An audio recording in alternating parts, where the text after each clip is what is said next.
Ooh wee, ooh wee, ooh wee. Let's get ready to rock. We got the Rockets and the Bulls tonight. Yeah, Rockets are at home though, so that's good. We even though we got this little back to back, Rockets coming off of an absolute shellacking of the Dallas Mavericks. I love, absolutely love anytime the Houston Rockets, anytime anything Houston destroys something from Dallas because I get to call my people up there in Dallas and be like, hey. How y'all doing? Y'all all right? Y'all still alive? How you feeling about your day tomorrow? You gonna call in from work? Well, how you doing? Y'all good? They don't be liking that, man. They don't be liking it, but I don't care. I'm glad that they don't be liking it because whatever they don't like is good for me. I hate everybody in Dallas. I can't express to y'all my hatred for that city and everybody in it. But yeah, man, let's get the music going. Let's get the music going. Yeah.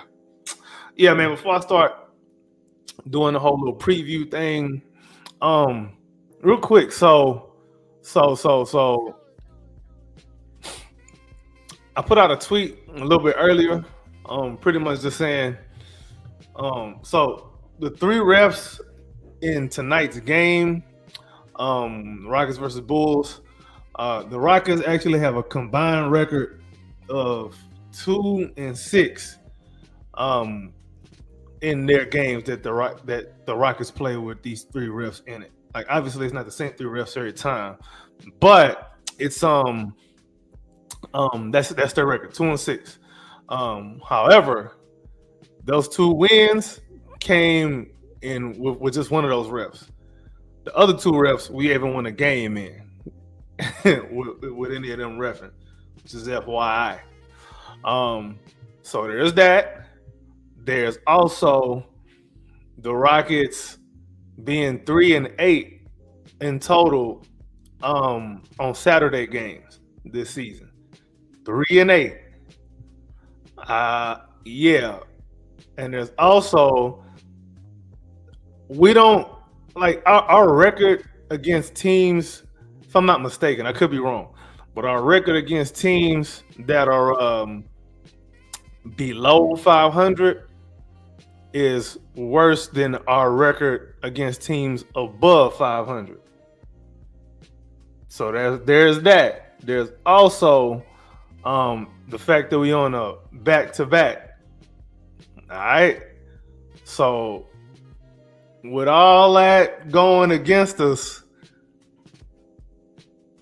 one would not be surprised if the Rockets end up having a wet diaper tonight against the Bulls. No, I wouldn't be surprised at all in any way, shape, form, or fashion. Not at all. So obviously there's circumstances to these numbers. They're just numbers, right? They don't lie, but they're not exactly telling the whole truth because we absolutely did also beat the Cleveland Cavaliers, who were the best at that time, was the best team in the East. I think they might still be the best team in the East. So and that was without Jabari Smith Jr. So, hey, man, numbers are numbers, but context is also context. Context is always more important than whatever you're looking at just in that one moment like that by itself. Just wanted to throw that out there in case my little preview go left for a second or two. That's why, because I'm considering all of these factors that are kind of working against the Rockets right now. So there's that. However, the Rockets are following their 6-game losing streak, or their little 3-game losing streak, their little 3-game losing skid, with currently a 5-game winning streak. And the game against the Mavericks was probably the best one of them all, where we just put foots in them. We stomped the hell out of the Mavericks. I damn near had the right halftime and post game score. So who knows? I might get it right this time tonight. Who knows? But yeah, man, we're trying to make it 6 games in a row. The Rockets are currently in a tie, I think, for third. Let me look that up real quick. I probably should have already had that pulled up. But let me pull up the standings right quick. As a matter of fact, I'm gonna go ahead. Let me go ahead and share my screen too, man. Let me do that. Make this a little bit interactive, man.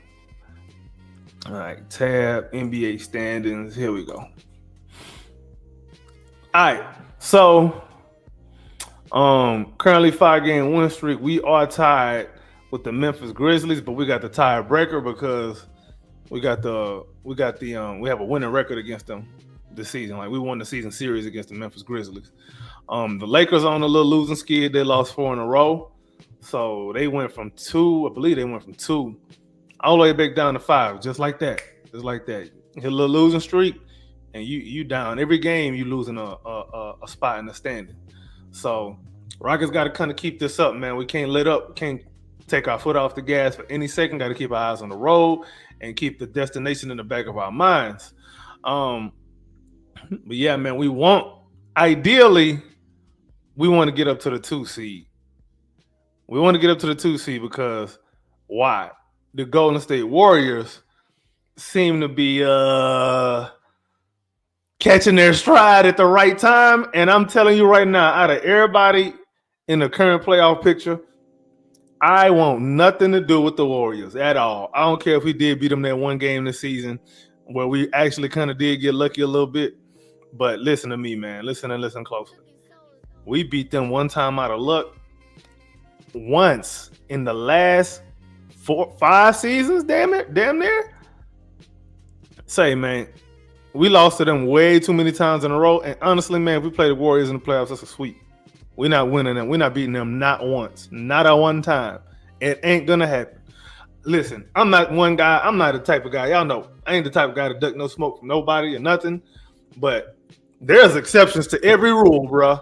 My sanity cannot handle another Rockets versus Warriors series, especially if we come out on the losing end of that. My sanity won't be able to take it.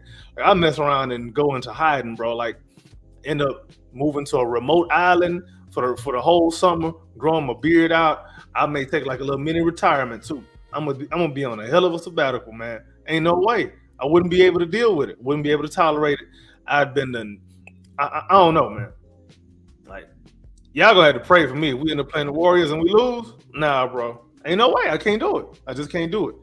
So we need to make sure we win as many games as possible to avoid the Warriors at all costs in round 1. Now, if we see them in the second round, I can deal with it because we already won a playoff round, a playoff series. Cool. I'm going to still have some bad flashbacks, but it ain't going to be as bad as playing them in the first round and being knocked out in the first round. You know what I'm saying? There's no way. There's just no way I can handle that. I can't handle that. Psychologically, nah, bro. Nah, no way. I'm going to take a sabbatical from life and I'll come back in a couple of years, man. And I don't know. But yeah, man, we got to catch the Nuggets. Again, big picture thinking here. Catch the Nuggets, man. Let's win. Nuggets, they're 6-4 in their last 10, and we are 7-3 in our last 10. I think we have if I'm not mistaken, I think our schedule might be easier down the stretch than the Nuggets, I believe. I might be wrong, but whatever it is, that don't mean we don't need to. That don't mean we ain't gonna come out here and take every game seriously down the stretch, no matter who the opponent is. We got to come out with a win, man. We aiming for that second seed. I don't really want to be in the 3rd seed or the 4th seed. Again, I'm trying to maximize my chances of avoiding the Warriors. That's a win to me. Even if we go in the first round and lose to somebody else, at least it ain't the Warriors. I ain't trying to see them. I would ideally, my ideal playoff matchup is the Grizzlies. I think I've said that on many of the live streams. It's the Grizzlies. I wouldn't mind playing the Lakers, actually, bro. I know we're probably gonna get abused by the referees, but whatever. It's the Lakers. Playing against Luka and LeBron, I think will probably bring the best out of a lot of these young guys on the team. Timberwolves would be a very exciting series, I think, too. The matchup, I think, will be pretty entertaining. And then the Clippers, too, with the storyline of James Harden and the Rockets being the one to knock out James Harden and the Clippers in the first round, being that team that he had the most success with, blah, blah, blah. You know what I'm saying? Yeah, I think that'll be probably my second favorite matchup for us in the playoffs in the first round. Just strictly thinking first round. But yeah, man, let's try to make this a 6-game winning streak tonight. Again, let me stop sharing my damn screen. Let's try to make this a 6-game win streak tonight against the Chicago Bulls. Now that we at it, now that that part is out of the way, let's go ahead and get to the meat and potatoes. Let's get to the meat and potatoes, man. Injury report. So for the Rockets, Tari is out. Tari absolutely went off last night, by the way. 30 points, 8 rebounds, couple blocks.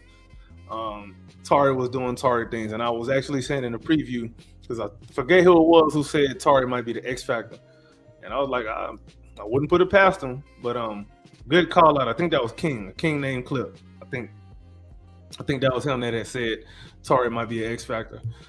I was just saying that Tari, every game you can say he an X factor because the way he plays, the energy he played with. Like, he may or may not get the numbers to back it up, but you really gonna feel his impact when he's on the floor in a good way. And last night just happened to be a night when he got numbers too. So hey, shout out to Tari Eason, man. If he wasn't dealing with like injuries and quote unquote minutes restriction and all that, man, he could be somebody you would assume would make the all defensive team. You would think this season. But yeah, man, Tari Eason out, Amin Thompson and Reed Shepherd, obviously they out too. For the Bulls, though, they say Josh Giddey is a game time decision. Lonzo Ball, he out. No shocker. Kobe White, he out. Kobe White is a game time decision. And then Ayo Dosunmu, he out for the season. But Kobe White and Josh Giddey, we already know what time it is. When somebody game time decision against the Rockets, they playing. More than likely they playing. So we're gonna assume that them two gonna play. As a matter of fact, not only might they play, they might have good games against the Rockets because those are two guys. Kobe White more so. Kobe White probably be an X factor. Anyway, we'll get to that in that section. But who's scrapping right now? Man, I don't know, man. I don't know. The Bulls are actually on a little 4-game win streak right now. Their record is they're 28-38. And if you watch them, I mean, they play pretty hard. They put themselves in position to, be competitive on a nightly basis. If you know anything about a Billy Donovan coach team, that's just what they do at the bare minimum. You know what I'm saying? You might out-talent them, but they're going to compete. They'll try on defense. Even if they don't have the most defensive talent, they're going to try on defense. And then they also play with a good amount of pace, too. They play pretty fast, especially with Josh Giddey. So I say all that to say I don't really know. I'm not really sure who we could scrap with tonight, man. I would have picked Ayo Dosunmu, but he out for the season. I'm gonna go. I forgot Zach Collins got traded over there. I'm gonna say, man, nah. I don't even know, bro. I ain't gonna front. Let's go. Screw it. Let's go Patrick Williams and Jabari Smith Jr., man.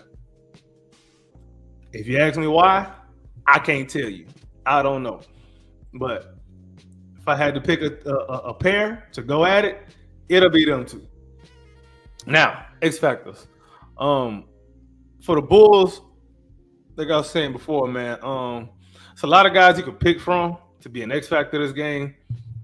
I wouldn't even say that they have like a one person that they can just depend on night after night, game after game, possession by possession. It's kind of hard to – you can kind of take your pick of who the best player is over there, man. You can say Josh Giddey on one hand. On the other hand, you can also say Kobe White since they traded Levine. I don't know, man. But then there's also Nikola Vucevic, he's a lot better player than people give him credit for. He just be playing on bad teams, so he's not going to get the credit that he kind of really deserved for being a good NBA player. He really is a good not defensively, but he's a good big man. He's a good center. Man, you can pick him. You can pick Ooh, you could pick Matas Buzelis. You could pick Matas. One thing I like about Matas Buzelis, he can get to the free throw line. He can put the ball on the floor a little bit, and he can get to the free throw line. He likes to get to the rack. He likes to play fast. He likes to. If you play with him, he's gonna put you on the poster. If you play with him the wrong way, he's aggressive. I like how he plays, man. Like Matas Buzelis is a nice little young player, man. There's a chance, he could end up being the best player coming out of this draft, man. There's a chance. There's a chance that could be actually true. But I'd say he'll probably be an X factor for me this game. Kevin Herter will probably be another guy that I could pick as a X factor for them. Because every time I see anybody, in my opinion, when you play the Rockets, if you do have a shooter on your team and you know how to run plays, you know how to get that, and that player knows how to get open, and they run plays to get that person open, you can get the Rockets. Especially if this is somebody who isn't just a stationary shooter, if it's somebody who likes to move off the ball, back cuts, back doors, and if you have a ball movement type of offense, like with Josh Giddey kind of running point over there, they get the ball moving a little bit too. So Kevin Herter could possibly be a problem this game, realistically. Man, is there anybody else I can probably say would be an X factor? If I had to, I would have said Ayo DeSumo again too, but for the season. Yeah, let's just go with them two. This is going to be Matas Buzelis and Kevin Herter. Now, on the Rockets end, man, I'm going to go Steve-O. I thought he was going to play last game. He wasn't listed as out. I had him as my X factor. So we're going to go Steve-O again. So Big Steve going to come off the bench and probably wreak all kind of havoc. Creating space with his nasty screens and then also getting offensive rebounds and putbacks. If he plays, if the Rockets ever go double big at any point, that's when it's really going to be highlighted, because now you got to pick your poison. Do I put a big body on Steve-O to try to prevent offensive rebounds, or do I put that big body on Alperen Sengun? And Alperen Sengun probably will miss some shots, and Steven Adams is going to end up getting offensive rebounds anyway. So there's that. And then, man, I don't know if he's gonna get any playing time. I wanted to say Cam Whitmore, but probably not. I'm gonna say Jabari Smith Jr. again.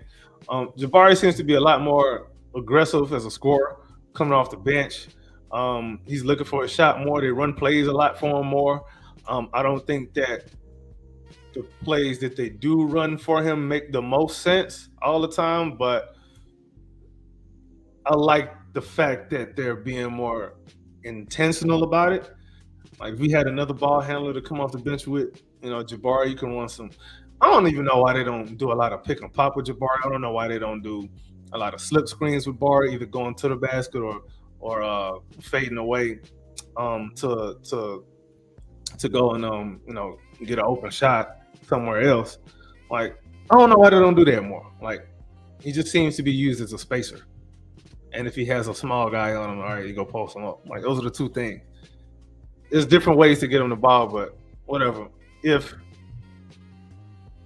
Only thing that matters to me, man, if we're winning, I don't like too much to harp on how things look. If they're winning, I don't care if it's ugly. So I'm going to let that slide for now, but I'm probably going to have a problem later on down the line. Another person I'm going to probably say as an X factor, man, Fred VanVleet, maybe. Last game he had like a bit of a, solid, steady Freddy type game. What up, K2? What's going down with it, bro? CSGs, yeah, that's right. Say, what's going on with anybody know what's going on with Chop Shop? They ain't been on in a minute. I ain't seen no vid in a minute. I had reached out to Space Ghost too. I ain't really heard back from him yet.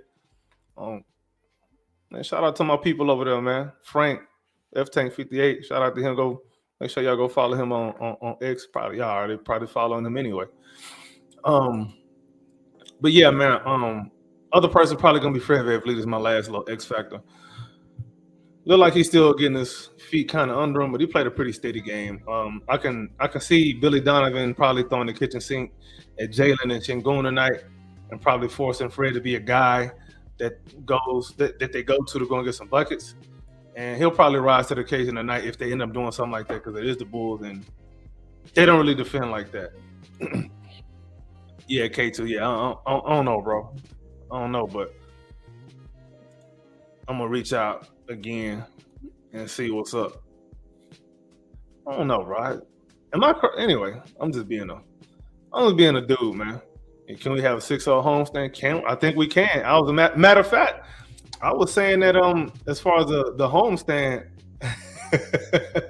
I said best case scenario we was gonna be 5-1, but 4-2 is where I landed. I thought 6-0 was out of the question because we just be tripping sometimes. And I saw that this game was on a Saturday and it was the second night of a back-to-back, and there's a team below 500. And when them three factors line up together at once, Rockets don't really fare too well. But we'll see, man. I'm open to being wrong. I'm very open to being wrong. I don't have to be right about everything. I'm right about enough. I ain't gotta be right about everything. All right, matchups to watch. Nikola Vucevic versus Alperen Sengun. That's gonna be a fun matchup because there's really nobody else that you can even think about throwing on Alperen Sengun and think it's gonna work.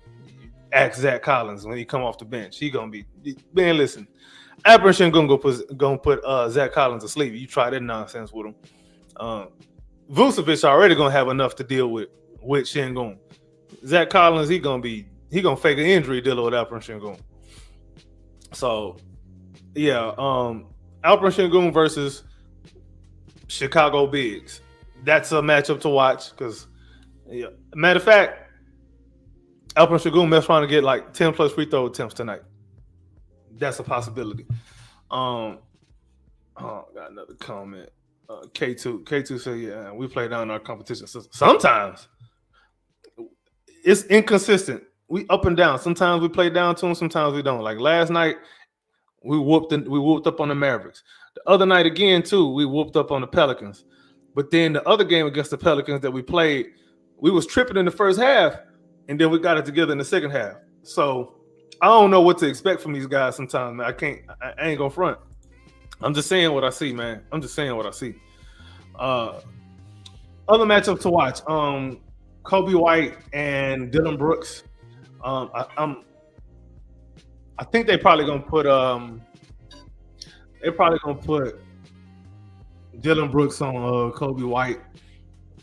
Kobe White is another guy that can talk a little trash sometimes too. I like Kobe White, by the way. This guy talk a little trash, and Dylan Brooks tends to raise his game a little bit when you talk trash. Sometimes with certain guys.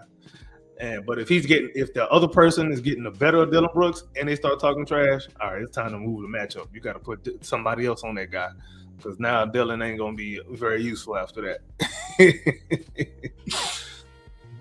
But yeah, third little matchup to watch.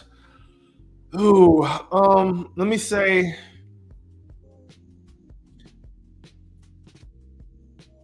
Matter of fact, I'm curious if they put I don't even know who's starting at the 4 tonight, but I'll be curious if they put Alperen Sengun on Josh Giddey tonight, like they used to do when they played Oklahoma City.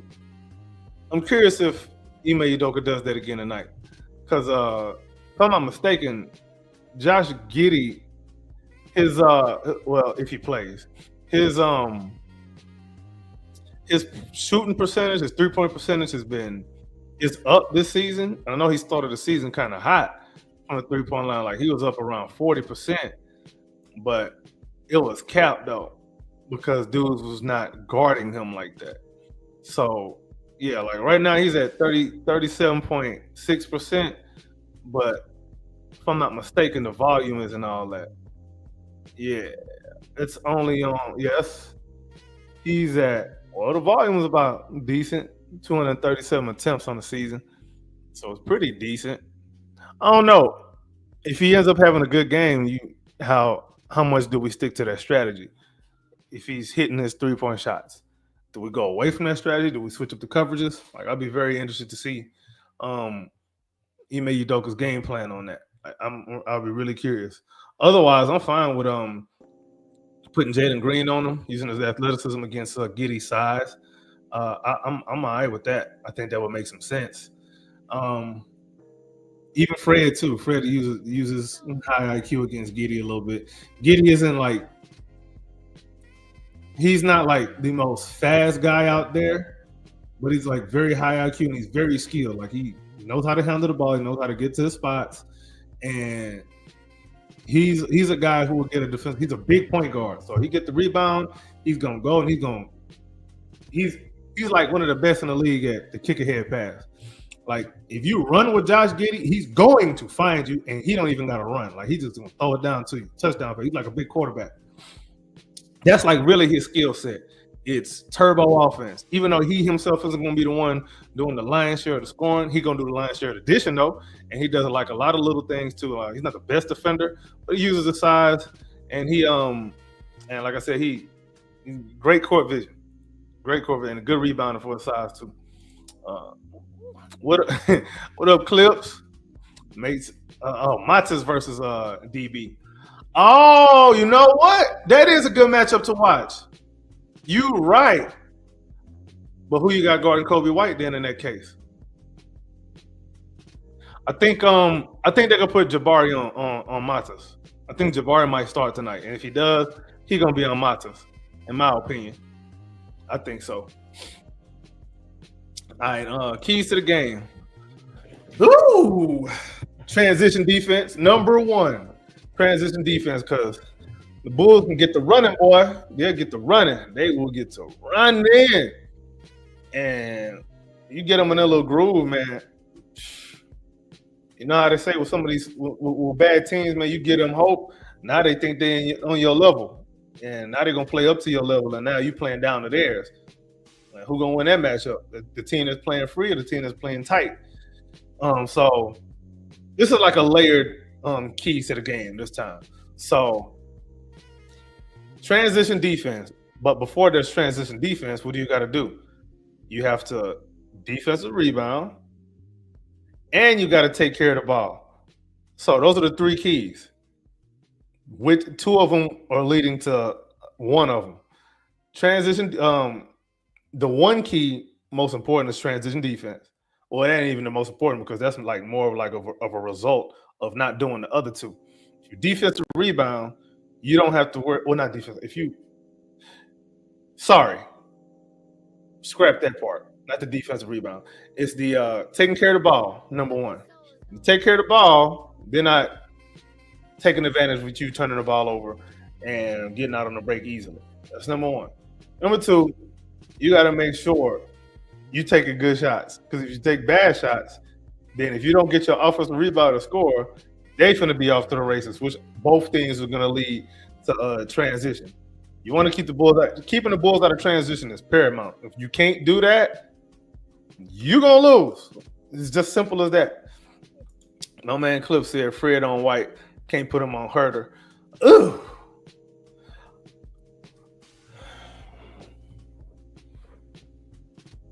Okay.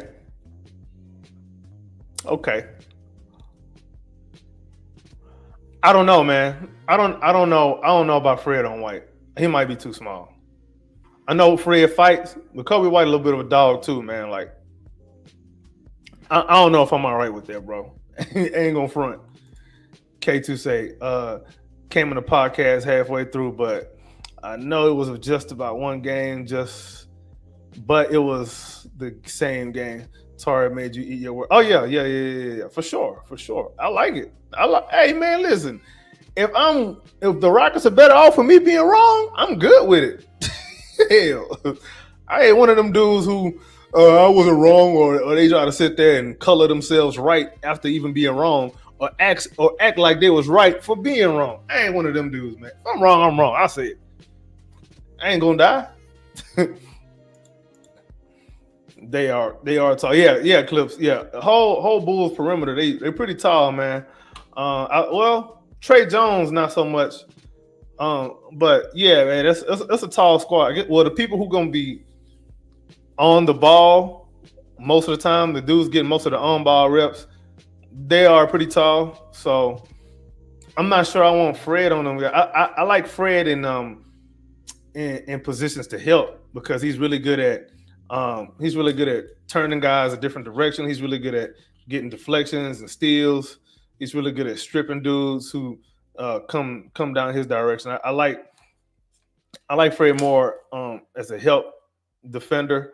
I don't really like him too much in pick and roll, and I don't really like him too much on the ball like that.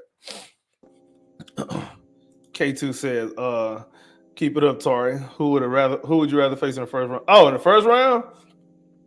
The Grizzlies. I don't want no. Listen, I'd rather face anybody who is not not the Warriors. That's who I want, number one, in the first round. Anyone not named the Warriors, bro. I'd rather play the 96 Bulls with Prime Jordan and Pippen. I'd rather play them than play whatever version of the Warriors. They got Steph and Draymond on it. I don't want nothing to do with them. Absolutely not. Nah, bro. Yeah, dog. I don't want nothing to do with Golden State, bro. Nothing. Anybody but them. Sorry. Call me a coward. I accept. All right. Before tip off, let's do halftime, final score, and player of the game. FYI, the only way I'm coming to do a halftime show is if the Rockets is tripping. Because I'm going to come on here and rant, complain, bitch, and moan, and all of that. But if they're handling business, I'm not coming on here doing no halftime show because it's probably not going to be interesting. But yeah, halftime, it might be a high scoring halftime. I ain't going to lie. 66-62, Rockets. They're probably going to get it together a little bit more in the second half because second half of back-to-back. Halftime, go do some adjustments. Wake up. Coach Udoka going to have somebody's girlfriend on speakerphone talking about some, hey, boo, what you doing after the game? And then they're going to wake up in the third quarter and, put, pedal to the metal. And final score, I'll say something around 121-109. Yeah, 121-109. Rockets going to really strap up like that in the second half. Hopefully we play enough good defense and create some separation to where we can get some Cam Whitmore minutes. I want to see him. I want to get him on the court more because I think, a guy like that can change a playoff game if he gets hot, even if it's just for one game. He might get an opportunity. Somebody might be in foul trouble. Hey, Cam, come on in. Make your presence known. Come in, make some shots, make a couple of defensive plays, and boom, change the playoff game. I want games like this where hopefully we can get a blowout, get Cam Whitmore on some more film to go look at, and help him make a case to get back in the rotation. I need him in the rotation. One more comment before I call it wraps. He said? K2 said, who's the two watching not hitting the like button? I don't know, bro, but at this point, if you still watching and you don't be hitting the like button, you might be a hater your whole life. You might have been a hater your whole life, and you might be a hater the rest of your life. That ain't healthy. Haters don't live that long. But hey, who knows, man? But if you're still watching at this point, that means you like what you heard, you like what you saw. Hit that like button, hit the subscribe button. This is the Rockets Round Robin / the Rockets Propaganda Channel. I'm your man's AK Infinity. Follow me on Twitter /X at AK_VVS. I may or may not be back on halftime, but we'll see. But for now, we out.